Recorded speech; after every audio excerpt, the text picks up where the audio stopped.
This is Carson Ellers from the Boston Celtics, and you're listening to the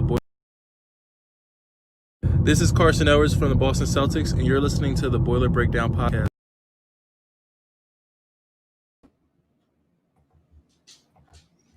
What's going on, everybody? Tanner Lee here with Evan Webb and Andrew Eiler joining me, like always, for another edition of the Boiler Breakdown podcast.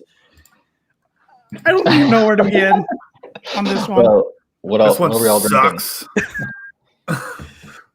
I've been trying to go through my head all day today. How am I going to start this? How are we going to get into this? I don't know. Should we just come out and address the big elephant in the room right away, I guess? Purdue got hosed. That's putting it very nicely. I'm watching my language of what I really want to say. Yeah, I've watched the replay of the play many times, different angles. The only angle, the overhead angle on I think it was the press box side, does show that Payne Durham's arm extended, but you can't tell if he made contact or not. I think there was another sideline angle where they showed that, and he didn't make contact, but then all at the same time, the Minnesota guy is grabbing his arm in that same camera angle. So, and that happens on every single freaking play. Yes, it does. Just like holding happens on every single play in football. And it just comes down to this. You don't call that at that point of the game. With 50 seconds left in the game when he just blew past him. And he waited unless his flag got stuck in his belt, he waited to throw that until Payne caught the ball. Then the flag came out. It was a joke. It was a pretty typical Purdue loss or Purdue way to lose. Though it happened the next play with the interception that Rondo Moore was tackled on, but oh well. It was a typical, I guess, heartbreaking Purdue loss, but I cannot remember Purdue ever losing in football at the end of the game due to a call. I just meant like heartbreaking, as in like it's a standard way to just have your heart ripped out. Like, oh, Purdue won the game, and then it's like, oh, never mind. Sure.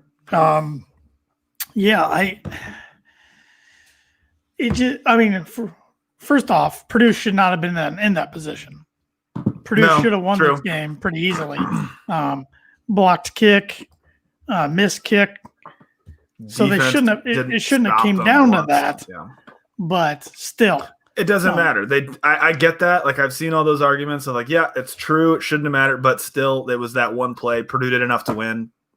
They won the game. It just sucks because the record shows we're 2-2 and not 3-1, and that's a big difference. That's a huge difference. I mean, that keeps us within striking distance of the West. Yeah, things would still have to break our way big time, but now the West is gone. There's no chance of getting the West. So now your goal is, okay, well, win the next three, including the Indiana game. So you get the bucket back. Win the next three, go 5-2. And then who knows after that, championship week in a bowl game, presuming bowl games are played. But, yeah, it's a big difference, 3-1 and 2-2. Webby, since you're back with having some technical difficulties, we've kind of just been covering the horrendous call. Literally the worst call I think I've ever seen in a football game. I did. Sorry, go ahead, Tan. No, I was telling Andrew there was one angle. I think it was above, and it was on the press box side that Payne Durham's arm was extended, but you couldn't tell if contact was being made. And even if it was, the guy was grabbing Payne's arm. Yeah, that was the thing. I did see, because the people who were, of course, the crowd that was saying, well, they were posting that it was a pass interference, easy call, which is it's bullshit. The angle I did see Payne Durham have his arm out, but I feel like with that, like you said, Dan, the defender's arm was also grabbing him. I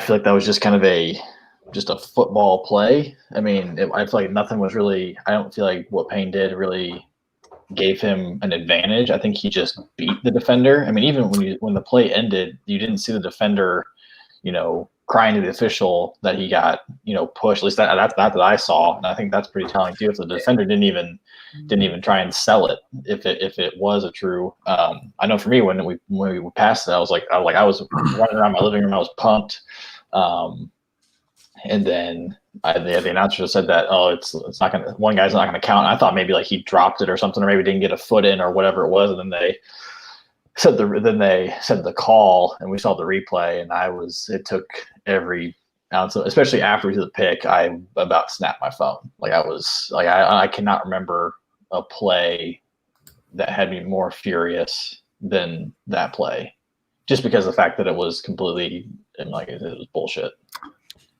He just told, and I mean, and Webby, you mentioned the defender not really reacting, like he got pushed. I think even there was an interview after, and they asked him about it, and his response was like, "Yep, the ref made a call." He kind of smirks. The ref called it. So yeah, which is a great way to answer that. I mean, that was great on his part, but it's an NFL answer.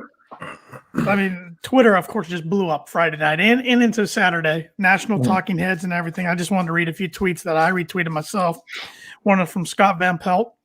He said he would set up a GoFundMe to pay whatever fine Brom gets for whatever he says or does after what was just done to his team. That's as bad as calls I've ever seen.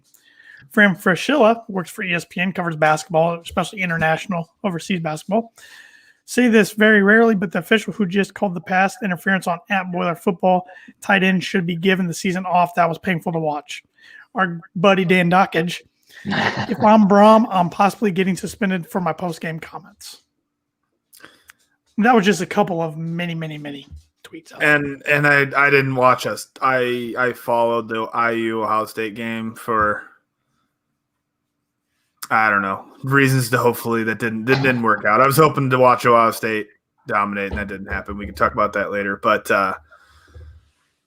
apparently they were talking about that still. I heard Tim Brando started off whatever game he was calling about, or talking about the pregame or whatever, about how bad the call that was. I mean, it seems like it was pretty unanimous among college football that Purdue was being talked about, that getting screwed for. I mean, when you have sports books, I'm not sure if that's the right term, but like places like FanDuel and those, like when those places who are taking your money for gambling refund you because of a questionable call, that's when you know that it's probably wasn't the right call, because you don't see them do that very often. Go ahead, read this, Tan. Yeah, and on Periscope here, Kent Schultz, I hope I pronounced your last name right. If not, I apologize. Will the Big Ten Conference launch a formal investigation into the action of side judge Matt Cooker? Nope. I don't think they will, but he shouldn't be able to officiate another game this year. And has a track record of screwy finishes with Minnesota involved. Minnesota, Fresno State in 2018.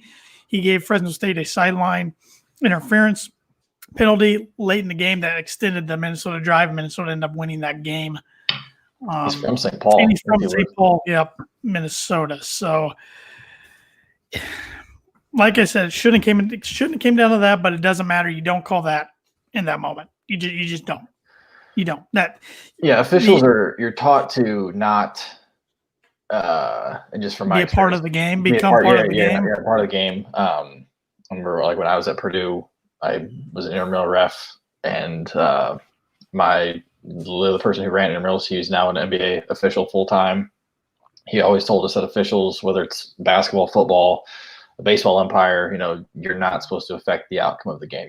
Obviously you call what you call, but do not, if you're going to call it, make sure you especially late in the game, you better be damn sure that it's the right call, because you do not want to be the reason the outcome is affected.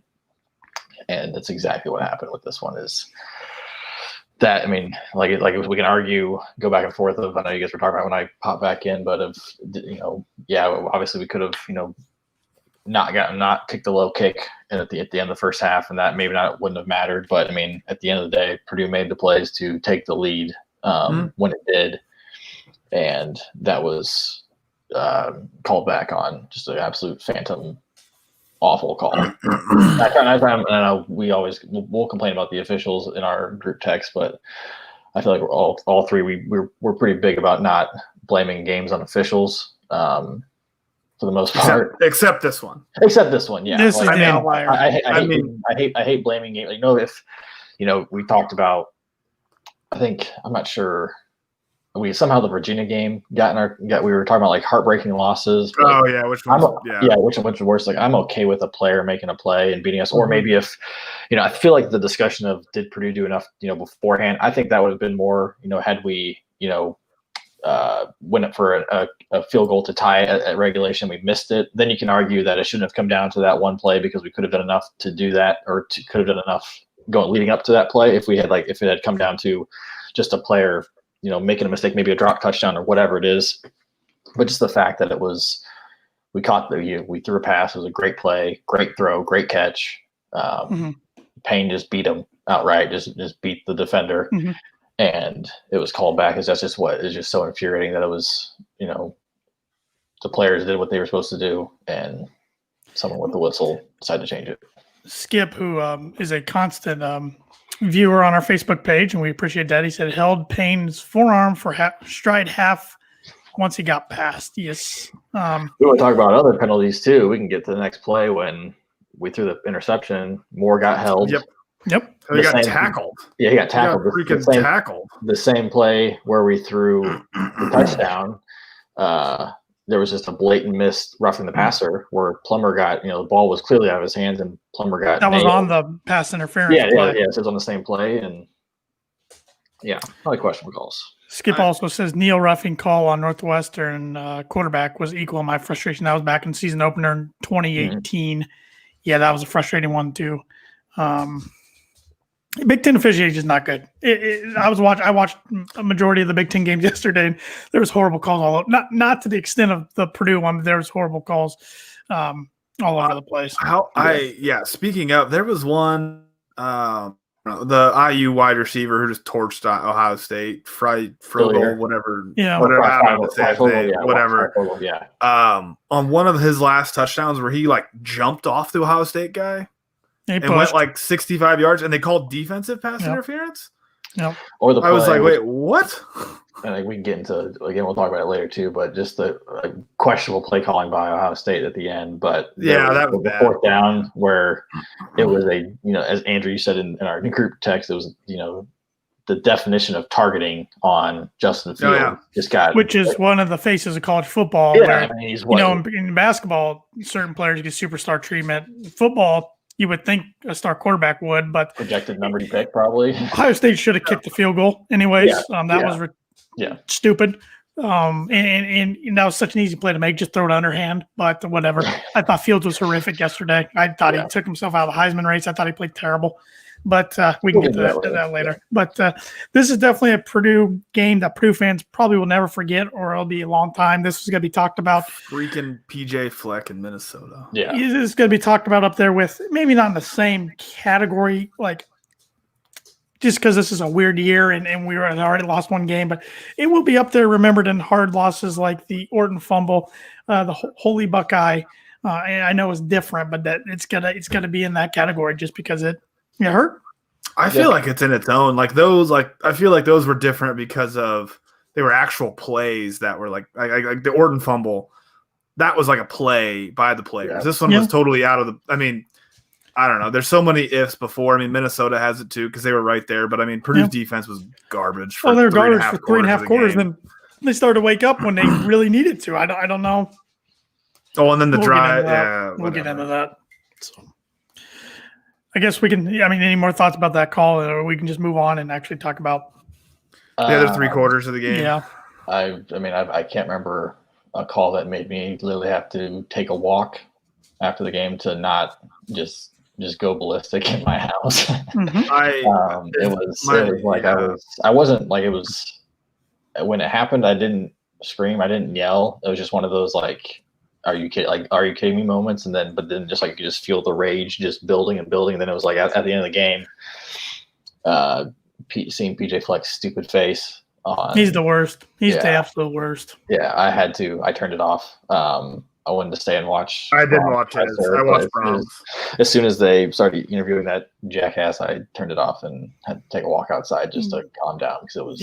I hate that sports can do that to me, but it is what it is, and it happens. No, we're all. I mean, I'm right there with you. Sports definitely does it to me. Your podcast, and I know a lot of people. would say, especially during a pandemic year, you shouldn't be worrying about sports. Well, in a way, it almost makes it where I'm more passionate in a way because just everything's so different out there right now, and I know, like, it takes my mind off of it for a couple hours. Yeah, it was kind of like, so I was thinking about it before. I know, texting you guys, I know my girlfriend and I went to dinner right when the game started, so I missed a lot of the first half. And I was like, shouldn't be, that, worked up about missing part of the game just because it's whatever. I was like, man, this is like, we only have so much football this year. Right there with you, Thad. Yeah. Thad Moody said he about put a football through his wall after that play. Yeah. Yeah. I think Andy Bernard and punched a hole in my wall. But it was like one of those things where I was like, man, we've already lost a game. We already have a limited number of games this year, especially just the whole Rondale Moore factor of like, man, I really want to, like, it was just, I agree with you, Tan. It's like, it's almost maybe more passionate. It's like, we just don't know how much we're going to have of this. Like the season could end tomorrow. Like they could call the rest of the season, but yeah, it's just kind of those things where at first I was just happy to have sports and she'd be like, it's not going to matter. But now I'm like, okay, I'm all in. It was just kind of like, it reminded me a lot of a little off topic, but going back to the Virginia game, like again, it was like on the drive down, I was like, man, we're in the lead 8. I am just happy to be here. I don't even care what happens. And then like an hour before the game, I was like, let's win this damn game. Like, I was the same way. Like right when I got in the umpset, I'm like, screw it. Let's win it. And I don't want to talk about that game anymore. No, that's for a basketball preview. yes, which we will be for anybody listening or watching right now. We're going to be back. This is rare. We've never done this before. We're going to be back live tomorrow night for a basketball preview edition. We didn't want to put it all together. We didn't want this to be an extra uber long podcast. So all the basketball talk will be saved for tomorrow. So this is just football only tonight, so it shouldn't be as long as usual. But going back to the game itself, what were some of the pros, in your guys' opinion, what you saw Friday night? Jack Plummer was phenomenal. Cactus Jack played. I think that was his best game in Purdue uniform. He had a good one against Maryland last year, but I don't know how he can play much better. That's the thing. Like, and I'm wondering too. Like, was it just the horrific Minnesota defense? Well, I'm sure that obviously played part in it, but I mean, still, like, he was efficient. He moved the pocket well. Yeah. He didn't hold it long. I mean, he made a couple plays. He didn't run as much as I kind of thought he would. I mean, there was one like designed QB dive I didn't really like, or QB draw I didn't like, but I liked the times when he moved out of the pocket. The execution was bad there. Yeah, I didn't really like it. But he was able to extend some plays, which is huge when you have playmakers out there. I mean, I don't know. I think he's the guy, at least for Rutgers. But the fact that O'Connell didn't even. We don't even know the extent of his injury. Which could mean like, he's day to day, but that means we'll see him next year. I don't know. Yeah, I don't know. It's the way Purdue injuries go. Who knows with the leash Brom's got on the quarterbacks? I don't know, but I thought Jack played great. I really did. It made me, I don't know what they do in practice, or that maybe like we talked about earlier a few weeks ago, that Brom is just going to stick with one guy. But I was very surprised that we hadn't seen somebody else other than O'Connell before the Minnesota game. Well, and I got to think, how were the quarterbacks playing in camp? If O'Connell won the job, was Jack just turning it over a bunch, or what was going on? What did that mean? I don't. My thought is that Brom was like, I'm going to build it and just go with one guy until he clearly is struggling. Like, O'Connell hadn't given a reason to come out. I mean, there were drives, but it wasn't like, okay, you had two drives that we had to punt on, so I'm going to go to Plummer. It's going to be like, no, you're going to figure it out and keep going. It's Purdue football, though. We can't get through a season with one quarterback. Very rarely does that happen. At least this year we have 2016 and 2009, I believe, are the 2 years I can remember. At least this year we have 3 pretty experienced guys. Yeah, all absolutely. seem capable and How much do you factor in? I don't know. Maybe I'm taking what you're going to talk about, Tanner, but how much do you factor in that Plummer had a full set of wide receivers with Bell, Moore? Oh, I think that. Yeah, Wright. Even Doru was back. I mean, the offense was at full go as much as we've seen it all year. Yeah. And that helps big time. Outside the offensive line, down the guys. Yeah, but that helps big time. The playmakers. But I thought Jack played great. I'm just nervous that I still think he can play really well next week, but I don't know if it's going to be at that level. I mean, he went 9 for 9 on third down passing. That's incredible. Well, Yeah. I mean, you take out he finished 35 for 42, 367, 3 touchdowns, and a pick. Yeah. So had that phantom pass interference called not been called, he would have been 36 for 41 with about, I don't know, 390 yards. I don't know where that last and pass 4 was. touchdowns. And 4 touchdowns, no pick. He's the Big Ten Offensive Player of the Week. Yep. Yeah. If that happens. Yeah. And 22 rushing yards. Yeah. So, no, I was happy for him. Thought he played great. I hope to see him again. And it was fun. Of course, number 4 being back on the field was fantastic. I like that Brahms said they tried to give him the ball the first play because they wanted him to get hit. They wanted him to feel okay. He lost a yard on the first screen pass, but then after that, it was a reverse for like 33 yards. I thought he was going to break the whole thing. And just having him and number 3 on the field at the same time, just so fun to watch. We need to enjoy it for the next few weeks because I saw some 3 more games. Telling us on Twitter, but there was that at the end of the first half when we had the reversal touchdown on Moore's reversal touchdown. Some people saying, "Do you think David Bell catches that ball?" I think so. I think he's got better hands.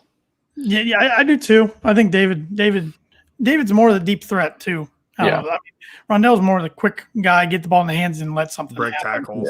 Miss tackles. One thing I realized today was we only had outside of Horvath, who had 5 catches for 50 yards. We only had 4 guys catch the ball: Rondell, David, Milton Wright, Payne Durham. Payne Durham. Yeah. So Monte Anderson played a little, didn't get a ball. I did not see Jared Sparks on the field at all. If he did, I missed it. Anthrop was out there, but never got a ball. I saw Miller a little bit. Yeah. Miller was out there a little bit. But I get it. I mean, you got Rondell out there and David Bell. You got to get those guys the ball. I mean, Rondell had 15 catches for 116 yards. David had 8 catches, 104 yards, 2 touchdowns. Milton 3 catches for 57. Horvath 5 for 50, and Payne 4 for 40. So, and you got to get to your playmakers. But hopefully, I mean, more time to gel this week in practice yet again, and we can see a more explosive offense against Rutgers because I thought the offense was good. I mean, they definitely did good enough to win the game, but once again, some red zone woes. I mean, they kind of shot themselves in the foot. It's frustrating. That's one complaint I have over the Brom era in 4 years is the red zone offense just hasn't been very good. Yeah, especially with so many weapons, you'd think it'd be, way more efficient. But yeah, I think having Rondell would help that just because, like you said, he creates so much, and given he catches it 3 yards from the line of scrimmage, and then he makes the guy miss, and then he gets 10 yards or something. So I feel like just once you compress everything, that would.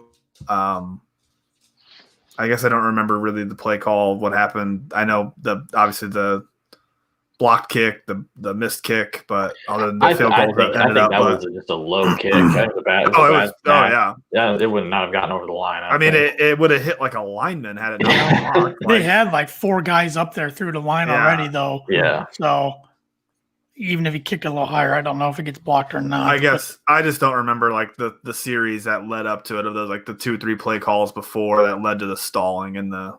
I mean, he goes back to the run game. I mean, like the run game actually wasn't bad against. We just didn't stick with it. No.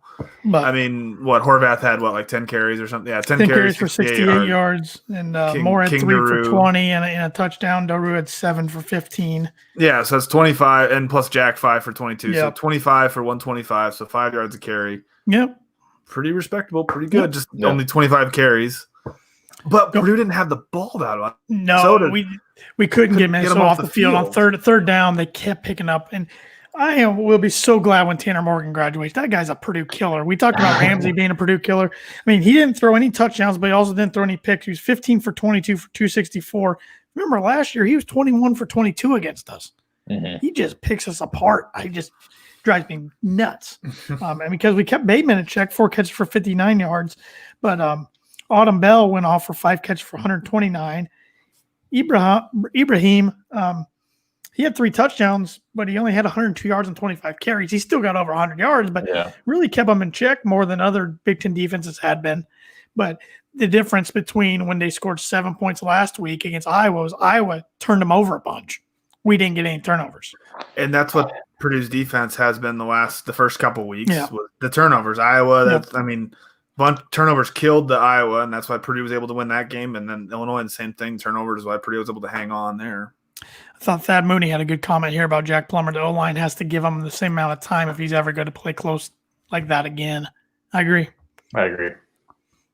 And Minnesota's probably the worst defense we're going to play. I don't know. Nebraska's defense looked pretty bad yesterday. But Indiana's got good defense. Rutgers' defense is competitive. And we got a question here about Rutgers. Does Rutgers' offensive explosive ability give us cause of concern, I guess, of the secondary not locating the ball Friday? I mean, I watched a little bit of the Rutgers-Michigan game last night. They got some speed. They got a mobile quarterback. They got some speed on the outside. They play loose, free, a lot of trick plays. It remind me a lot of us in 2017. So they're dangerous. I mean, we're a 13-point favorite. But, they play hard. They do. So I watched oh, my God. Yeah, I watched the end of that Rutgers-Michigan game. I watched the overtimes, and, I mean, it was fun to watch. I mean, just the little time I did watch, I liked. I was excited when Rutgers offense was on the field. Shiano's going to be a problem. Yeah, yeah, he is. I mean, in our group chat, I'm really frustrated with this defense. We're just not getting a pass rush. I mean, part of that's just 3 down linemen. I mean, having Big George, really not. I mean, he was out there a little bit, He's but not 100%. Yeah, if you saw, he was never down in the 3-point stance. I think probably because that puts a lot of pressure on that ankle, trying to explode off the line there. I mean, yeah, I'm just not getting pressure. This was the worst the defense had played. I thought they took a big step back this game. Yeah. When did Mitchell go out? Early. I didn't see him at all. He was in for 4 or 5 plays, and then Brom just said he got hurt after the game. He didn't say what, didn't say how long. He was on the sideline still, but without pads. I wonder if he was a game time decision coming in, and it just wasn't because he was banged from the week before. Yeah, we definitely missed him. We were missing Anthony Watts up front. We just can't get to the quarterback. It's frustrating. It's not getting better. Did you guys know that when we were talking about that in the group text, I don't know if it's the Diaco scheme or what. I didn't see or really notice a single blitz, a linebacker blitz DB until the third quarter. There was one blitz early in the third quarter, and it forced Morgan to throw a bad throw. And I was like, holy crap, we blitzed. And I was like, that's the first time I've noticed I feel like somebody back there. I think we blitzed a little bit, especially in the fourth quarter, and we got burned. Yes, but the second quarter, was there anything? Yeah. He says 3-man front doesn't set Neal up to do anything when it gives them a chance to double him easier than a 4 or 5-man front. 100%. Yep, pretty much. But Neal had a good fourth quarter. I mean, the defense played pretty well in the fourth quarter. The first 3 quarters was garbage. I'm still disappointed by the defensive backs. They're just not. Kim Allen's playing well, but the rest just aren't consistent. Yeah, there were some pretty ridiculous catches though. There some was balls thrown up. Corey Trice was playing good coverage, and they just kept making tough catches on behind him. But I'm stunned that they kept catching. I will say one thing I like about Diaco more than Holt is he uses a lot more guys. He's subbing guys in and out all the time. I'm keeping them fresh. I do like that, but the defense going to have to be up to the challenge to respond this week because they just did not play well. Yeah, I feel like this is just from my point of view, but I feel like we were just waiting for Minnesota to make a mistake, and they just weren't. I mean, even listening to an interview with one of the beat writers for Minnesota, even he was saying a lot of times with Minnesota, it's just a matter of time before Tanner Morgan makes an errant throw or whatever it is, and I just feel like he just wasn't doing that. I mean, he just had a good day. Yep. But like we talked about already, our defense has been great when we've been able to force turnover. I think is this Cam Allen's first game without a pick so far this year? He has every game. I feel like we weren't really batting balls down that much or, disrupting passes all that much. I feel like they were usually getting a pretty clean catch a lot of the time. They only threw 7 incompletions. Yeah. And I just feel like we were just kind of just playing back on our heels a little bit and kind of just, keeping it in front of us. But yeah, I'm just not a big fan of the bend don't break. We're just bad at we keep digging ourselves in the hole every game, it seems like, except Illinois. I'm almost so at least the last two games. I don't really remember the first two, but I know the last two we've deferred to the second half, which on Madden, I'm always about deferring the second half on Madden. But that's sure, Madden. me too. And But I feel like I don't know. Maybe next game if we get it, put the offense on the field first, just because maybe I don't know if the defense needs to wake up or what. I have no idea. But it's like the last two games, the first defensive possession or the first defensive series we had, the team just marched down the field very easily. Yep. Then besides the defense, special teams wasn't good. No. Dellinger had his worst game. I mean, he had been nailed for really the last season and a half, but he just wasn't good. He missed the block, not only the block, but the chip shot, 33-yarder. He got to hit that and missed it. Turn game didn't do anything. I felt like Sheffield didn't get anywhere. We did see Marcellus Moore make his first career play, but he bobbled the kick return on the very first one and didn't see the field the rest of the game. I don't know if that was – I'm guessing he had to be nervous and excited and would just want to make a play. But I was surprised to see him on the field because Brom literally just said he wasn't ready, and then we threw him out there. But hopefully he gets another chance. Yeah. I'm still hoping for Malik Carr to get a chance. I don't know if he's still banged up or what, but I want to see him out there as well. Yep. I want to see more Garrett Miller. Yeah. Yeah. Just a lot of weapons. A couple plays, and really, most of these weapons we'll see a bunch next year after Rondell's gone. But. And actually, I can't fault the offense. I mean, the offense scored. They did enough. They scored 31 points, but 38 should have been points. more. I'm going to say 38 points, and it should have been 45 or something. Yep. But still, this was on the defense and somewhat special teams and the refs. And the side judge. I'm still gonna say, Purdue's defense didn't play well, but the refs they did enough to win. That was whatever. So, but any other takeaways around the Big Ten before we pick games for next week? I mean, that I at halftime of the IU Ohio State game, I thought that game for sure was gonna be over. I kind of stopped watching for a little bit, and then I was listening to it. I went to go get lunch or something, and I think IU got down 14, and then they threw a pick six. And I was like, all right, this is where the game ends. And then Ohio State Fields, we were kind of texting during the game. Fields was making stupid plays. I don't know if it's just because he hasn't been. I mean, I guess I keep thinking like this is really his first time facing adversity, but they played Clemson in the college football playoffs, so that was definitely some adversity. But I think definitely the first time this year that they've seen really any. Decent team. A decent team. He's definitely no slouch. They've got a great defense. Penix was just tearing them apart and tearing the secondary apart. But it was, I thought I was kind of hoping they would cover the spread, and they made it really interesting at the very end. It was 35-7 at halftime. I was like, all right, it's going to make me feel a little better because Ohio State's going to win 70-17 or something. I'm like, all right, it'll make me feel a little better. And then just kept watching. It's like this worse. I thought Ohio State kind of took their foot off the gas a little bit, and I can't stand them. But I'll give Allen some credit. He gets those guys to fight, and they don't give up. Yeah, and he actually got some talent this year. So all right, that's enough. I hate it. I hate it. But besides that, Penn State's garbage. Penn State was trash. I hate to see it. 0-5. They are awful. Hate to see it. First time 0-5 in program history. Nebraska's garbage. Nebraska is garbage. I didn't watch any of that game. Illinois just pounded them. And Illinois looked a lot better. I mean, they're finally healthy. Peters is back. They got their guys back. They looked a lot different. Michigan got a much-needed win. You thought they won the friggin' national championship, by the way they were celebrating at the end of that game. Well, I was their coach. I was stunned. I wasn't watching that game, and I was following along like, oh, Rutgers going to win. Holy crap. And then I just kind of fell apart. I think I misread the score. Quarterbacks, second quarter.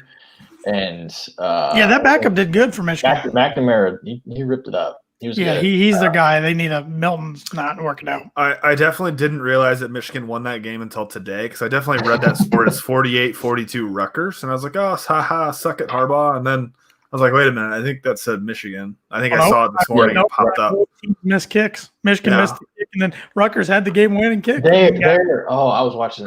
I don't know what they're doing, but the announcers only thing you don't need to do is just do not get negative yards on these plays. Yep. and they had one play they tried to run a screen, got negative yardage, and then on third down, instead of just running with the run, they ran it with their quarterback, and he lost another couple of yards. So it's like you wonder, like when that kicker missed it, I wonder if those 4 to 5 yards, if those would have made a difference, if whether or not that would have kind of snuck in the upright.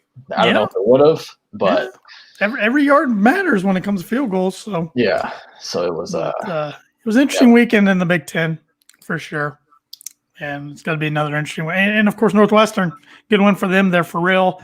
I don't see them losing until they meet up with Ohio State, and heck, if they win that, they're in the playoff. Which is nuts. But Fitzgerald had to complain about something in the post game, of course. What did he complain about?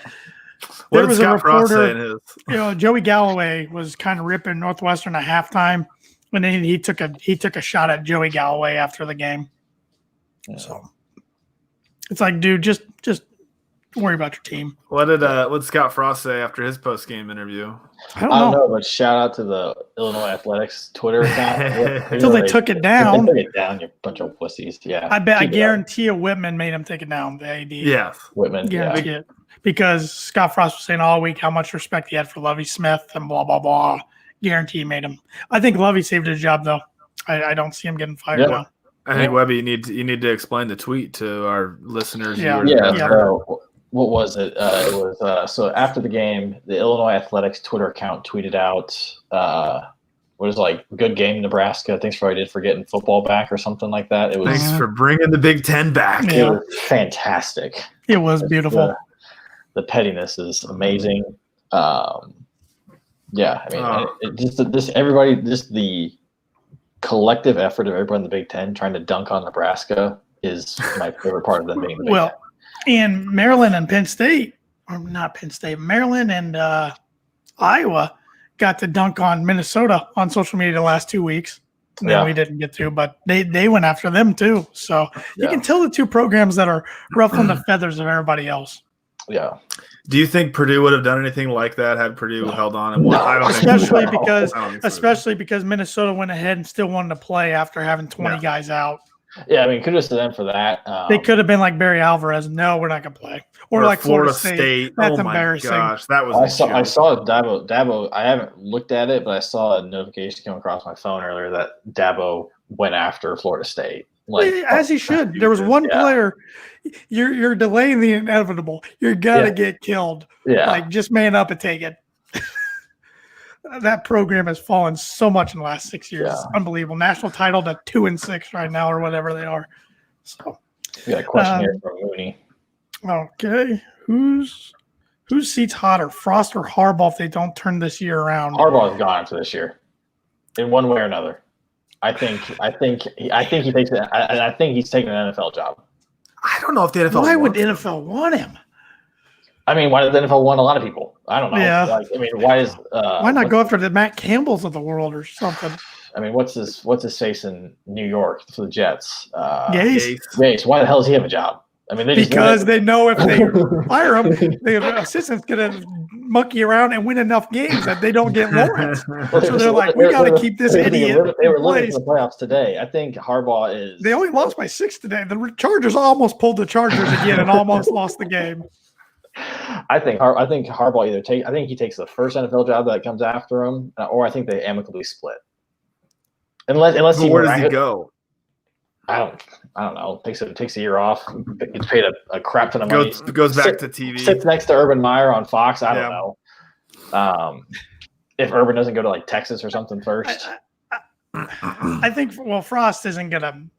I think Frost big years next year. Next year's huge for Frost. I think another year. I think next year you got Frost and we've talked about already. Franklin. I think Franklin. It depends what happens with these allegations. Yeah. Really.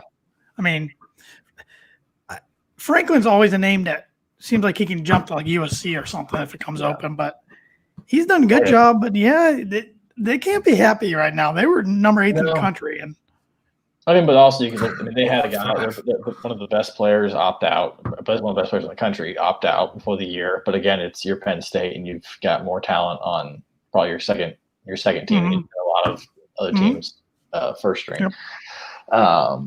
But Braum next year's huge for Yeah, Braum. I think Frost and Braun have the two biggest years next year in terms of what's at stake. I'm going to stand firm. I think Carball's gone after this year in one way or another. I don't think he gets fired. Like I said, I don't think they can do that. Just because how much they freaking pumped him up and talk about him returning them to glory and all that. Michigan man. Yeah, I don't think they ever fire him, but I think they just agree to, hey, this is not working out. Let's part ways. And then he takes a year off and does analytic work for someone, or I think he takes an NFL job. I think someone's going to offer him money. With the Texans job's going to be open, Atlanta's probably going to be open, the Jets job's going to be open. I mean, who else? Chicago might be open. Some other job will be surprised. Denver could be open. He can come back to Chicago. That's cool. Shouldn't, but it could be. I think today kind of helped maybe not be. But anyways, yeah, it's going to be interesting. And Braum, I don't think he's in jeopardy of getting fired, but no. He's next year in a full season. Fingers crossed we get a normal season, 12 game, everything. It's time to take a step. It's really time. Like, we're paying you a lot of money. So I think after this year, unless obviously someone like a Neal comes back, but he'll pretty much be done with all of Hazel's players, won't he? Yeah. Yep. Unless someone like a Neal comes back again, because they can. Which is why this Minnesota game feels so crappy, because I think I said last week, this felt like it needed to be a turning point. It does for the program, because this was a game that Purdue needed to win. It shows like they're the better team. Like this is a game that you win, and they did enough, just enough to win. Then wasn't allowed to happen, but they did. But yeah. It's like, you're obviously the the pinnacle of the conference, at least in the division, is Wisconsin, but obviously Northwestern knocked them off. But I think it's the Minnesota games, it's the Iowa, it's Northwestern that are really the true, I think, benchmark games, because they're the people we're probably competing with the most, aside from, because it's Wisconsin, obviously we know the history with them. I think those are the games where it shows, are we making improvements or not? To take that next step. Think about this. If Northwestern wins the West, that's 2 of the last 3 years they've won the West. Yeah. So they're right there now, and they're paying our butt. We haven't beat them at home since 2007. Yeah. Minnesota's beat us 8 out of the last 9 times, I believe now. We do pretty well against Iowa. But we own Iowa, yeah. We do. That's the one all of a sudden we're starting to own them. But of course, everybody knows Wisconsin owns us. But like you said, it's Minnesota and Northwestern on the ones all of a sudden we can't beat, and that's frustrating.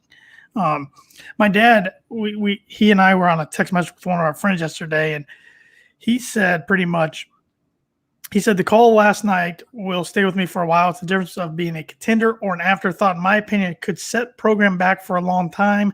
Had a chance to go 1-3 with 2 variable winnable games coming up. Purdue could start getting the publicity that Northwestern and IU are now getting. Recruits notice that stuff. One made-up call, and those opportunities are gone. Because he thinks the ref threw the flag to make up for the one that they threw for us when they called pass interference on when Jack was just trying to throw it away. That led to the series before. Was that the series before? Field goal. Yeah, that was a pretty bad call too. But it's hard telling. What a difference between 2 calls. Indiana has a call go their way against Penn State, and that's the difference. Right now, they could be sitting with 2 losses, not near feeling as good as they are now, and we could be feeling really good at 3-1. I have no idea if this is true. I thought I heard someone say this. It's on Twitter. Did not fact check it. No idea. They said that were the same crew that did our Minnesota Purdue game, that did the IU Penn State game.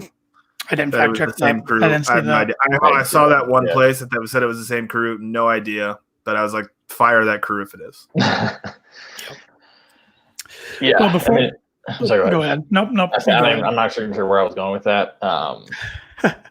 It was the frustration of just, this is a game that I think to take a step forward. Yes, Minnesota's not what they were last year with an 11-win team, but it's that, PJ's, he's had our number since he's gotten there, except for his first year.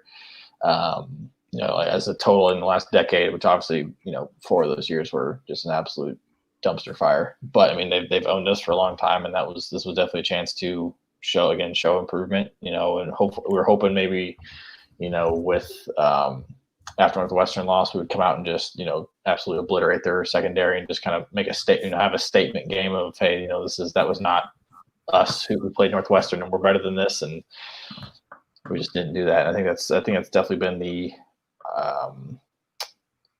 I think the problem with some of these Brom teams is games that that are critical for not necessarily standings, would just kind of just take that next step. I feel like we kind of screw around and for a little bit, and then when it's time to get serious, it's almost just too late. Yeah, I don't. This year especially, it kind of seems like Purdue's kind of played to the competition. Yeah. Like the Illinois game. I mean, we're really close to being 0-4. Yeah. Too. Oh yeah. I mean, like the Iowa game. I mean, we obviously the heroics of David Bell in that game. Illinois, we about damn near threw that game away completely after being up 17. And obviously Northwestern game, and then this game. So that was kind of going into the game. I wasn't sure how I felt. It was like, man, yeah, we're 2-1 going into this game, but it was like, man, we could also really easily be 0-3. So I don't know what that really means. Like, it's hard to figure out this team because sometimes we look fantastic, and then other times we look just pretty bad, and which is frustrating. Because then you look at a team again like Indiana, who just I feel like they're up every game, and they're like against like the Michigan State, they shut them out. Like teams that they're supposed to beat, they take care of business. I think it's frustrating. Penn State did give them that game though. Oh yeah, I'm talking about Michigan State in terms of Penn State gave them their game. Oh, sorry, you're talking about IU, how they're up all the games. So I just said that in terms of Penn State gave IU that 24-0. I mean, like that was a game they're probably going to win regardless, but I mean they shut them out. I mean, Michigan State's not good. With Rutgers, they handled them pretty easily. They hung in there with Ohio State, but yeah. I don't know. We beat Ohio State, but it's whatever. Yeah. Before we get into the picks, want to let everybody know that the Boiler Breakdown is brought to you by Mad Mushroom. Mad Mushroom serving Boilermaker since 1993, located in the heart of West Lafayette and is well known as the home of the original cheese sticks. Whenever I visit, I like to sit down and have an ice cold beer while trying out their latest pizza of the month, which the pizza of the month this month, and November's running out, so you better take advantage of this. It's the Mad Chili Pizza. It's their signature hand-tossed dough covered in a house-made chili with onions, jalapenos, mozzarella, and cheddar cheeses, and finished with corn chips, and the prices start at $13. So if you get one of those, tell them that the Boiler Breakdown sent you for $5 off any order over $20, and any Boiler Breakdown listener can also use the coupon code BREAK5, that's in all caps, BREAK 5, to claim their discount online at madmushroom.com. Mad Mushroom, feed your head. All right, you guys ready to pick some games? Yes, sir. Sure. Friday, it's a 1 o'clock Big Ten game. Nebraska at Iowa. Iowa's 14.5-point favorite. Iowa, and I don't think they cover. Yeah, I think Nebraska responds. I think it's like a 10-point Iowa win. I think Iowa blows them out. We're getting, and I think we talked about this last week, but we're getting to the point of the season. These coaches, it's a hard objective to get these guys up. What's Nebraska up for? I mean, what? Yeah. I mean, they had recruits tweeting about the program the other day. It was not good. Yeah, it was not good. So, oh boy. And then their fans were responding to the recruits. Their fans were making idiots of themselves yesterday. Yikes. Just go on Twitter, just type in Nebraska, just look at the threads. It's hilarious. If you're not into TikTok, taking away your time, just do that on Twitter. I think I was playing well. I'm glad we played them when we did. Mm-hmm. They're just going to keep getting better. Maryland at Indiana, assuming this game happens, Maryland's missed the last 2 weeks due to COVID. They're not going to win the Big Ten, but technically they're not out of the Big Ten East race, but if they miss one more game, they will be. I don't have a line on this game. I've got IU by 14. That's what the line is. And I think IU. I think they win and they cover. Yeah. I'm hoping Tua's brother tears him up, but I mean, ESPN matchup predictors got Indiana with an 88% chance of winning. I think IU covers. Yeah, IU's remaining schedule is Maryland and at Wisconsin, then Purdue. Oh man, come on, Wisconsin, bring me some hope.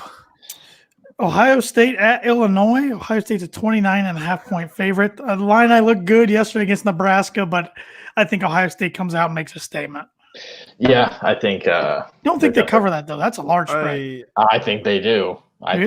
think. I think. Yeah, it's with how they played against Indiana, where they just kind of Their defense backs got exposed. They defense did not look great, which is weird, given the talent they have. I know it. Penix just picked them apart. I'm with you, Tan. I don't think they cover. I think honestly part of it too is their scheme, because they only play. I think most of the time they only play one deep safety, and so if that corner gets beat, which Freifogel was kicking their butt every single time, like just one move and he was by them. That's I'm not a big fan of that scheme, but whatever, it works for them apparently. But I think they make a statement, and I think they win by 35. Penn State at Michigan. So we got 0-5 against 2-3. Michigan's 4-point favorites. I think Michigan wins and covers. I don't see Penn State. Yeah, Penn State is not showing anything. I mean, I think who does Penn State have left? They do have Michigan State and Rutgers. Damn it! But Rutgers isn't a joke. I know, but they have Rutgers next week and excuse me, Penn State the week after. So they could be. Oh, that'd be awesome. Penn State lost their weapon. Freiermuth, their tight end, is out for the year. He got hurt Saturday. He's done. They made a quarterback change too. They took out Clifford, or was that last week? They took Clifford out last week, and then he came back in yesterday. So it'd be freaking awesome to watch Penn State go to their final game 0-7, going into the Michigan game, because I think I'm going to pick Michigan, and I'm probably going to pick Rutgers next week. Michigan. I think Michigan right now. I think Michigan by 10. The battle for the Axe: Minnesota at Wisconsin. Minnesota's 2-3. Wisconsin's 2-1. Graham Mertz did not look so hot last night. Swear that it's this week and not the last week of the season. Because this is usually the rivalry game, isn't it? Usually it's the same week. Yeah, we would usually be playing the Bucket game this week. Yeah, that's true. Yeah, that's true. Yeah. So like the Iron Bowl's this weekend, Auburn, Alabama. They didn't switch that to the end, so it's weird. What's the line? I hope it's Wisconsin. 21.5. Good. I was hoping large. I want Wisconsin huge. I freaking hate PJ Fleck. I think Wisconsin wins, but I don't think they cover. I think it's like I agree with you, Evan. Yeah, I agree with you, and I feel dirty for wanting PJ Fleck at one point in 2016. I agree. Watching that game, I was just like, why the heck would he want this bozo? I mean, it's the thing is like he's just so phony. I just don't. I mean, like you look at someone like him and when Tom he sprints. Allen, like him and Tom Allen are very similar in terms of like their mannerisms and just like their overall energy. But I feel like with PJ, it's just all fake and manufactured. Where I feel like Tom Allen, you can tell Tom loves his team. He loves his program. Tom Allen and Tom Crean, very similar. Weird guys, but generally nice people. I think whatever, and like genuine, like actual people versus Flex just is fake. Yeah. And he's the used car salesman. Yes. Then the 3:30 game got number 19 number 19 at right now, but they'll move up. Northwestern at Michigan State. Michigan State had a week off. Northwestern's only 10.5 point favorite here. I mean, their offense isn't anything to write home about, but Michigan State's not good.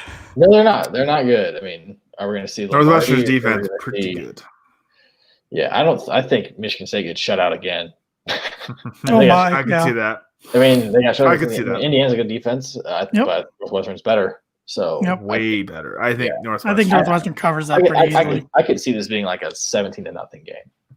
Yep. Oh, I think they score more than that. There's no actual night game. We are the latest game next Saturday at 4:00 on FS1. Purdue hosting Rutgers. It's gonna be dark. It'll be like a first quarter. Seriously. Halftime will be dark. Yeah. I'm surprised by this line. This is the second time we've ever played Rutgers. We lost 14-12 back in 2017, which was an awful loss. We're the only Big Ten school that has not beat Rutgers yet in football. Yay. So we got our chance. I've got us as 11-point favorite. Who's the quarterback? Who do you think's starting? Is it Palmer? I think Palmer. I think so. I don't know how you can after that performance, even if Aiden's ready to go. I mean, I've got to pick Purdue. I mean, I can't not do it. God, I hope we cover, but I feel like it's gonna be like a 7 to 10 point game. We've been in a one possession game every game, so why is it gonna change now? Yeah. It would never expect a nice, easy Saturday afternoon. Saturday night came. No. Is it weird though? Part of me thinks we're going to win easy because I think very we've lost 2 in a row, and I think they're going to have grueling practice this week. And Brahms really he'll bring up the 2017 game, even though a lot of these guys weren't on that team. They talked about Minnesota. Minnesota whooped them. Like, to bring up that one, it didn't work for the defense. They brought up Illinois all week. Exactly. Kind of. I mean, they sucked. Yeah. Yeah. We got the win. I mean, came out with the loss. I think Purdue wins. I think it's going to be close just because I have no confidence in the defense at the moment. I think the offense is going to keep rolling. Yeah. I think the offense is going to be fun to watch the rest of the year, no matter who they're playing. That's fair. But I just think the defense has got to find something before I have any faith. That's fair. And we're going to do a couple top 25 picks. But before we get into that, another sponsor of the Boiler Breakdown podcast is Webb's Family Pharmacy. Webb's Family Pharmacy is an independently owned community pharmacy with stores located in Rochester, Akron, and North Manchester, Indiana. Webb is happy to announce that they are providing flu shots by appointment right in your car. Simply call to set an appointment, and their friendly and caring staff will be happy to help you.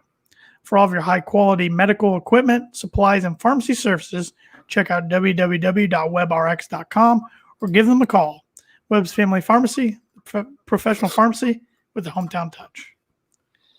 Boiler owned. All right. Let's see. A couple good Friday matchups. Number 17, Iowa State at number 22, Texas. Texas is a 1-point favorite. I've got Texas as a 2-point favorite on the ESPN Okay. app. 6-2 versus 5-2. First Texas in the Big allowing 12 fans? versus third in the Big 12. Is Big 12 allowing fans?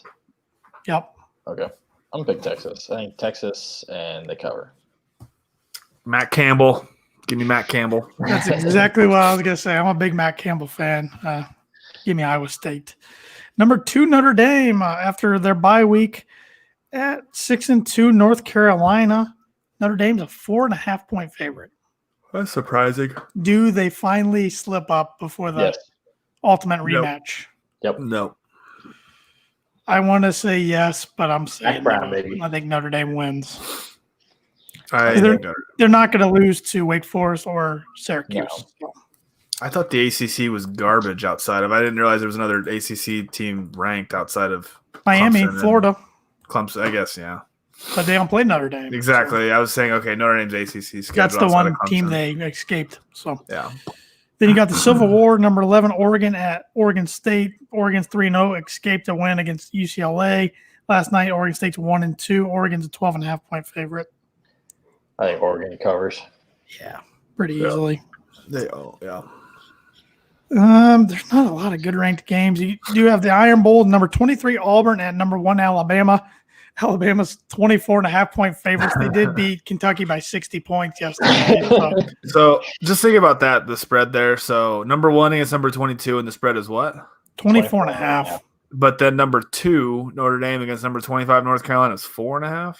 North Carolina's not ranked. I got their 25 on mine. I got I don't 25 have on them mine. ranked. Maybe mine Yeah, didn't I've update. got a 3.5 on mine. I just think that's interesting. Yeah. Alabama's head and shoulder better. Oh yeah, that Notre Dame, the number 2 team, is that far behind. That's just ridiculous. I don't know. I think Alabama wins easy.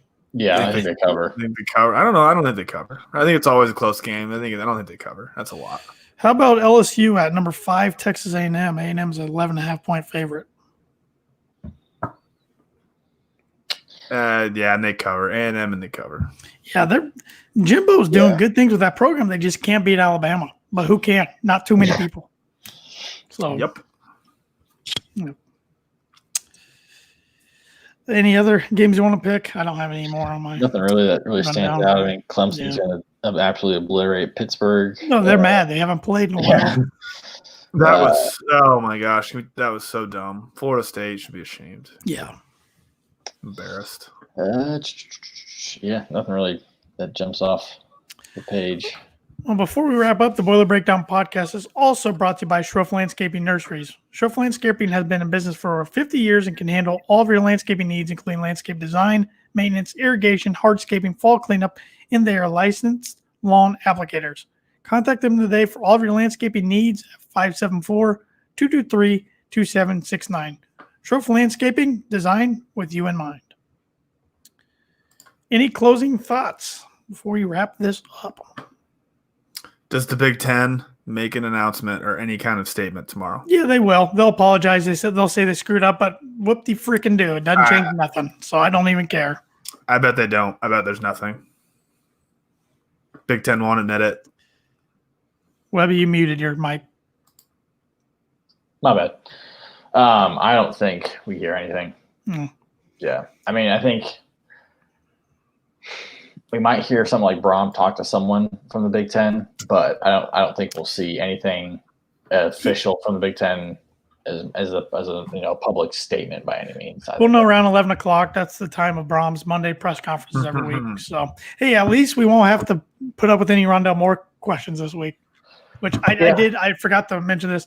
I thought that was very classy of him to come out, address the media for 1 minute. He didn't take any questions, but apologize to his teammates and staff, everybody, for being a distraction. He did come out and say it was in the hamstring that he re-aggravated.